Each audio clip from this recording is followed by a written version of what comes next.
We have to find a new way to live. This man killed 2 of those FBI agents and himself as a result. Welcome to Coffee with the Couple Cure, where we share practical tips for your relationship before you finish your first cup. Here's Jay and Lori Pyatt. Hi, everybody, and welcome to Coffee with the Couple Cure. I'm Jay. I'm Lori. This is episode 1 of season 3, and this season we're talking about the 12 steps, and this is based off of the Alcoholics Anonymous 12-step, which is based off of an older program and so on. But Alcoholics Anonymous has been around since about 1935. You've read through the big book, and you said something surprising to me recently, that a lot of it was based in scripture. Oh yeah, it's a program of spiritual development. Okay. And it was based off of an older group that had brought all of this information to Bill W. Bill W. went to Dr. Bob, and they both started working through the program. Okay. But one of the things about it, and we'll talk about this more on step 3, is many of these guys had been through some form of Christian or religious program trying to get them to quit alcohol, and it hadn't worked. And so they came back around and said, let's work on a concept of God that you can work with, but let's give you some spiritual tools and underpinning that's different than just the maybe the typical church tools. Okay. Pray more, the church discipline type things. Okay. These are different disciplines. Okay. Right. I wondered, since you said that, what you meant back then. But... Right. Okay. So step 1 is that we admitted we were powerless over our addiction and that our lives had become unmanageable. And there are really 2 key phrases or key words in there. One is powerless or powerlessness, which is something people really struggle with. And the other being, my life had become unmanageable. With the people I work with, and most of the men I work with, in fact, all the men I work with, are struggling with sexual addiction, typically in pornography. But what I find in those men is they are so self-sufficient, as in fixing their own problems, solving their own issues, that the idea of being powerless is frightening to them. Because it means there's nothing more I can do. And so that is a really frightening phrase for most people to think of the idea of powerlessness. However, I did have somebody point out a good difference, which is it's more like I am powerless over the weather. If I look outside and it's raining, there's nothing I can do to change that. But I can address it. I can get an umbrella. I can put on a jacket. I can deal with the weather the way it is. I just can't change the weather. And I think that's one of the big things about our addictions is we cannot change what triggers us, what draws us into the black hole, but that doesn't mean that I can't prepare. That doesn't mean that there's not things I can do to keep from going there. Right. And I know that Jay had, especially when he really got a hold of this first step, he had a difficult time, like with the rebuilding trust and, just his natural draw to, for him, a certain look. And he was like, but I'm powerless over this. And I think he really kind of got caught up in the difference, like, I can't change the weather, but I can address it. Like, what would you say to a guy who's struggling with, but I'm powerless over other women? Again, it's about dealing with the weather. If I know there's a certain environment or a certain woman that I have issues with, then I need to increase my awareness and my communication about that particular outlet. Okay. Because the more aware I am versus just kind of blindly going through life, which we'll talk about here in a minute, the more aware I am, the more I can be ready when certain things happen.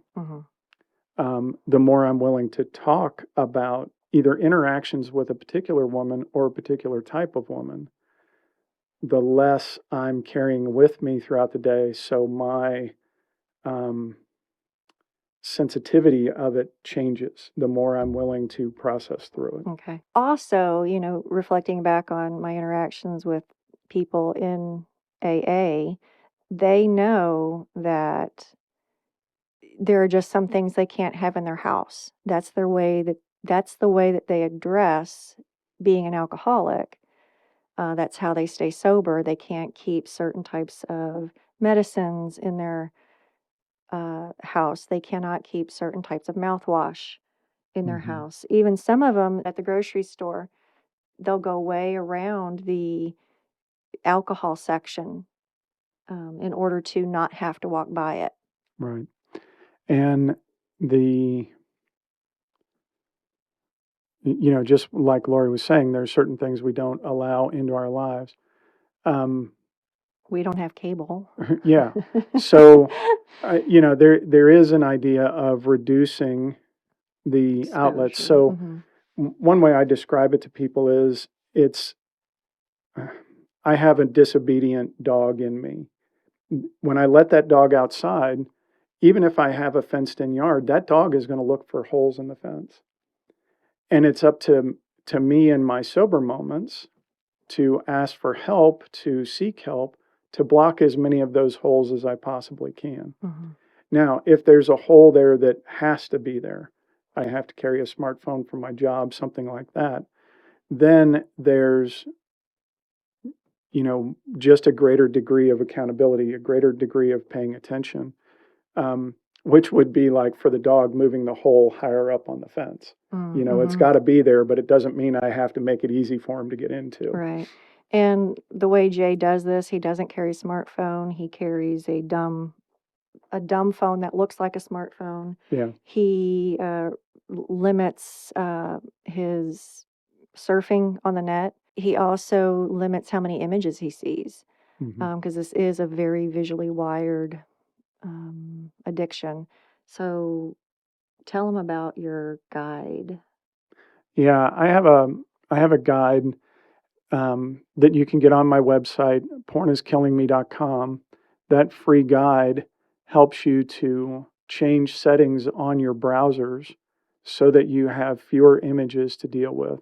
I am shocked at the number of guys who say to me that they don't go to the Weather Channel anymore, they don't go to certain news sites anymore because they have clickbait images, and a lot of those clickbait images are either unfiltered advertising or they're attractive women. Bikinis, yeah, They're lot of attractive lot of stuff you skin. wouldn't expect to see on a news or a weather site. Right.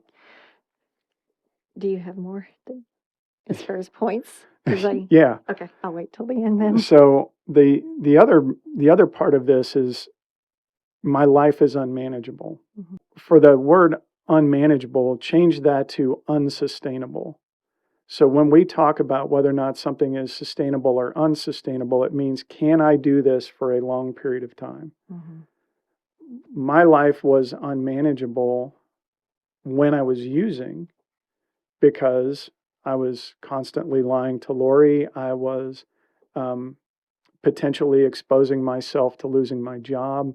I was doing a lot of things that long term I was going to get found out, and I did. The other part of the unmanageability of my life is how I deal with that conversation now.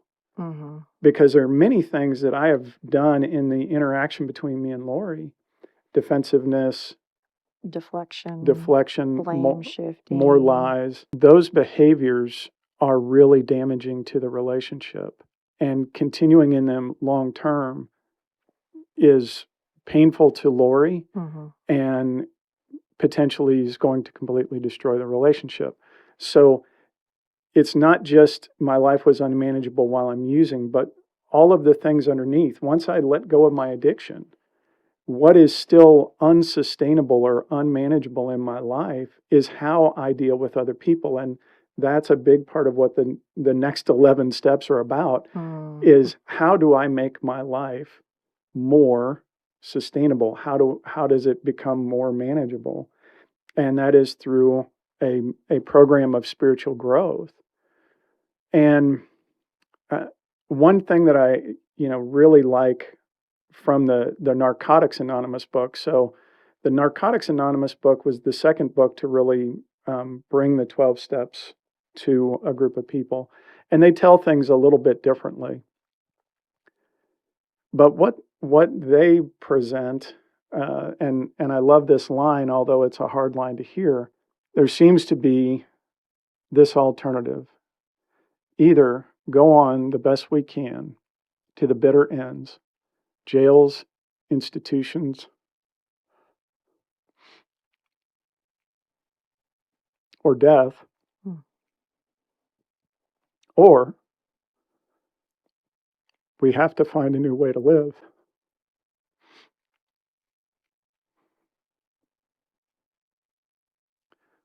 And I know that is extreme in the way it sounds, but when you think about alcoholics or drug abusers, there is um, the potential for death every time they use. I was sharing this step with my guys, and I had shared with them the Narcotics Anonymous statement.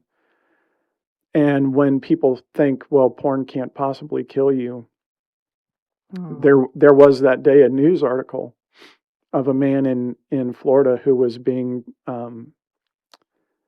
presented papers. He was going to be arrested by the FBI for child pornography.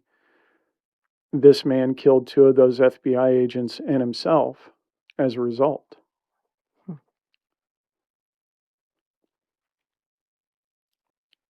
We have to find a new way to live. And Jay's had multiple people. I mean, he's gotten razzed about his website name. In fact, the last time he got razzed about that, two people came up to him and said, "This is going to kill me." Yeah. Yeah. So step one is about recognizing where we are and recognizing that it is not sustainable, that we don't have control. However, while we can't control the weather, we can adapt to it. We can navigate it in a healthy way. So that for me is step one. Okay. For me, what I see in it is it really is the first step toward Christianity in some regards. That I'm how did I put it? I'm coming to the end of myself. Here I am. I've done the best I can, and this is the mess that it's created. And my best efforts can't clean up this mess. My best efforts can't stop from making another mess. Mm-hmm. And therefore, I'm powerless over it, and my life has become unmanageable. Not everybody gets to that level of brokenness when they first, have their come to Jesus moment, but I see a reflection there. And from me, what I've seen in this business after doing it, we're starting our 6th year now. The